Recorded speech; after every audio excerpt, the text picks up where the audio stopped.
A Whisper of Horses by Zillah Bethell.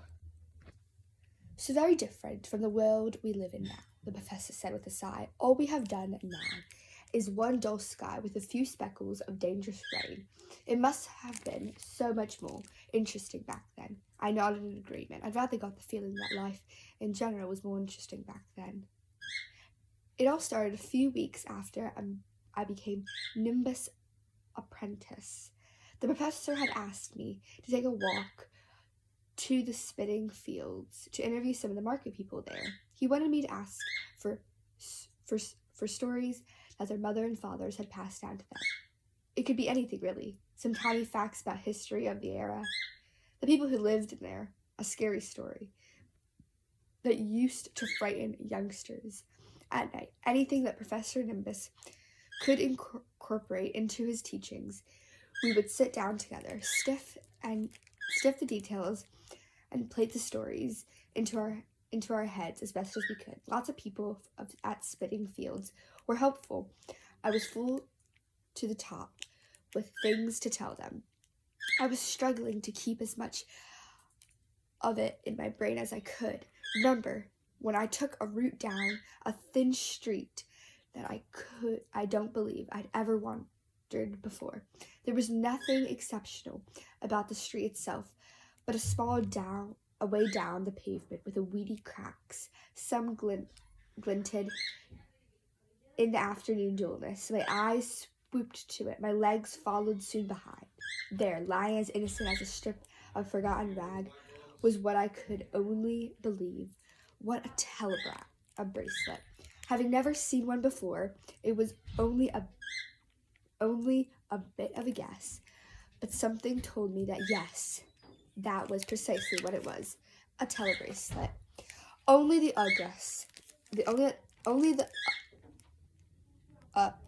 US have telebracelets. They talk to each other on them apparently.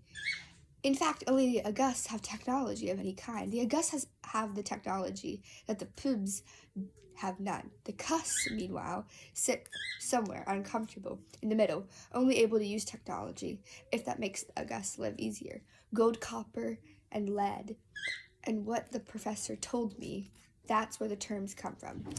IU, CU, and Pubs. I squatted down and scooped it up in my hand. I could feel the cold and heavy as I twisted it around, inspecting it. I could see that it was in a perfect shape of a butterfly, a pretty purple and gold butterfly, that shiny inlay and delicate wings, the diamonds or rubies or emeralds or whatever they were wrapped themselves, all the way down the wrist, strapped until they had nowhere else to go. My heart staggered. Just for a second, I thought how pleased Mama would have been to see it. She would have been as dazzled as I thought I was. I would have turned it over, holding up to the light, draping over my wasted forearm. She would have it polished until it was so shiny she could see yesterday's reflection in it. She would put it against my face and said how the colors suited my eyes and how I shook the silly thoughts out of my head and quickly slipped the telebracelet into my pocket before anyone else could see it. As I made my way down the street, I wondered if there was anyone there in which I could keep it for myself, hold on to it like a special sort of secret that no one else in the world could know. Perhaps lock it away in a bottom drawer. Perhaps lock it away in the bottom drawer with all of Mama's things. But as I came out onto the road, onto another busier one, I could feel the things weighing very heavy into my pocket. I just knew that I should return it to its proper owner, its proper Ayu owner. I hawked it out and looked at the back. Inscribed on the silvery surface was Cardiaz 1776380, Crystal City 3. I didn't know what much of it said, but I recognized some letters and kind of worked out what the last line said. Crystal City. I knew my numbers well enough to say that it referred to Crystal City 3. Crystal City 3 was only a short walk further east. From where I was standing, you could see the icicle-sharp towers on the violet skyline.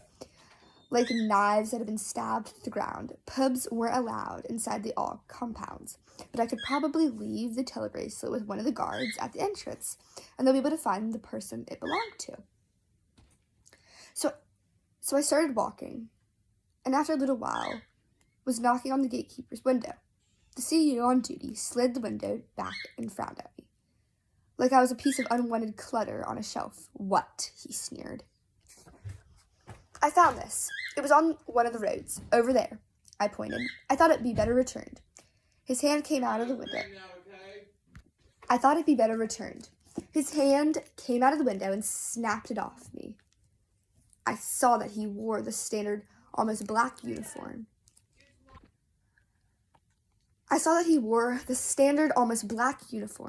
of the Minister Police Force, and that on his shoulder he had 2 stripes. A constable, his face was craggy and his mouth untrusting.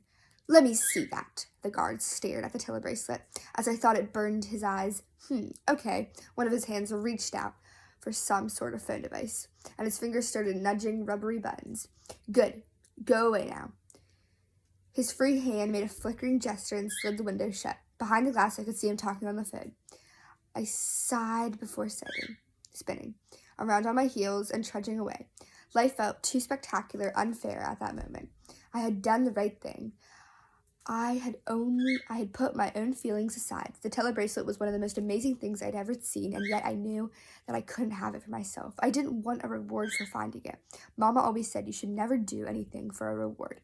You should always do it because they were the correct things to do. But perhaps thank you, or a smile, or a pat on the back would have been nice. Still, that was the way the world was built. The pubs were being nothing more than the dust blowing across the ground. "Oi!" I stopped and looked back at the constable in his office. The window was open again, and he was leaning out of it and waving to me. His face even looked more red and contorted than before, and his black sleeves were flapped to and fro. "She wants to meet you. Come back here. She wants to take you up to her. And she's top toffee. She minds your P's and Q's."